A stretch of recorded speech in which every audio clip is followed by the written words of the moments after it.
Yo, this is a motherfucker who needs no introduction. You are watching Breaking Records Radio. Correct me if I'm wrong, but in those very kind of early beginning stages of your career, you were kind of more on a singing or kind of like an R&B tip, right? What ended up changing Um, that direction to more, I guess, as a rapper? Now, well, I think both. To be honest with you, like I said, music was always in the cards for me. Like I had won uh, talent shows singing. You know what I'm saying? Like literally. But this predated hip hop. You know what I'm saying? Like me as a small kid, like both my parents sung in bands, and I played trumpet in high school, and the marching band, jazz ensemble. So song structure to me was always on the table. I think it helped me to become a better MC at that. But that being said, when hip hop was very young, I wrote rhymes. You know what I'm saying? I didn't necessarily write them for open mics or for ciphers, but I wrote rhymes very early, you know what I'm saying? And within my circle, cats knew I could rhyme. And I ran with MCs that if there was an open mic, they were trying to get on the mic, but I didn't take it that seriously. I just wrote rhymes because I like to write music. And so, even early when I was like, doing different things, I think just musically, from singing to trying to play different things, like I said, music was always there for me. I always felt like something musical would happen in my life. And crazy enough, my aspiration was to be a writer. I always thought maybe for a magazine or a newspaper. So, like it was all there for me, you know what I'm saying? Like to write music, like that was, basically what it should have been. And so hip hop was always in the cards as well, but I think I didn't take it as seriously until I really got in tune with the tongues, that I knew it was important that everyone in the room knew I could rhyme. Like up until that point, I didn't care who knew if I could rhyme. You know what I'm saying? Like I might be rhyming while I'm on the corner hustling with my friends. They knew I could rhyme, but it didn't bother me that no one else in Queens or in the projects knew that I could rhyme. I wasn't trying to battle anybody. I wasn't trying to impress anybody.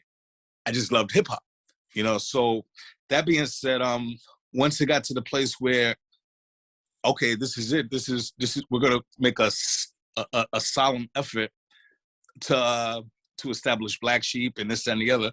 Then that got all my focus, and from that point was the beginnings of me publicly rhyming, like I prior to that though, I had rhymes for years, you know what I'm saying, but just wasn't interested. I didn't care enough to impress you, to rhyme to you. Like I was kind of, I guess, an asshole in that regard. Fair enough. So at what point then do you actually end up joining Native Tongues as Black Sheep and joining that kind of Native Tongues movement? Because as the name suggests, and you guys have been fairly vocal about this, but you guys were kind of the Black Sheep of the movement, and at least sonically, it didn't really sound like the rest of the clique. How did you guys end up actually officially becoming down with Native Tongues? Well, I think in these days that you have to kind of take into consideration, like we one of the meeting places we'd all meet at was like this studio called Collide. So at the time there were only four recording groups, maybe if some Maloney was visiting or something, but like there was Latifah, there was Tribe, which were working on their first album. There was Jungle Brothers, and there was De La. So any of them might have a session booked at Calliope, and most days they did. Between these four entities, most days there was a session book, and us being friends, especially once we got the closer we got, like everyone knew that there was sessions, that what time it was, and we'd meet there. You know what I'm saying? Like, and possibly from there we'd hang out, or go to a club, or even while we're there, like somebody's going to grab some food, and like we just became like really cool friends, and we were like the sounding boards for each other. You know what I'm saying? Like these monumental albums like we're bouncing, concepts off each other. We're hearing it get, cats in the booth, spitting the rhymes to, to these songs and these albums.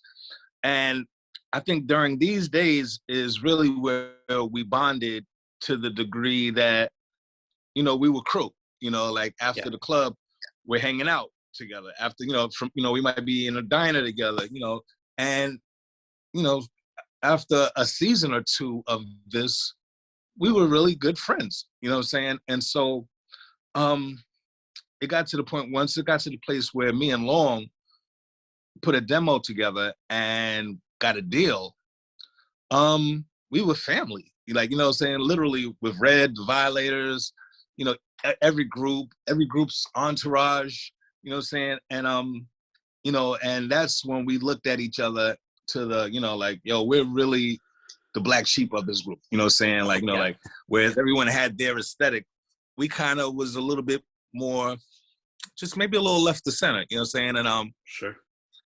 And, but at the same time, I think we were under the same umbrella, and, and Long had been doing things before I really had even gotten implemented as half of Black Sheep that, like little known tidbit, Long did the cuts on the remix of Buddy. You know what I'm saying? So Long is family.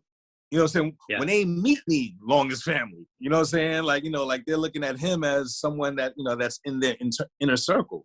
And so him bringing me as his partner put me directly in the midst of their inner circle. And it was really cool to see how our friendships bonded. And, like there were different times when we spent a lot more time together. Me and Tip were tremendous friends. You know what I'm saying? We used to hang together a lot. Me and Paz, tremendous friends. You fly to different states together and do just, young boy things, like we're in our early 20s and, like, and making records.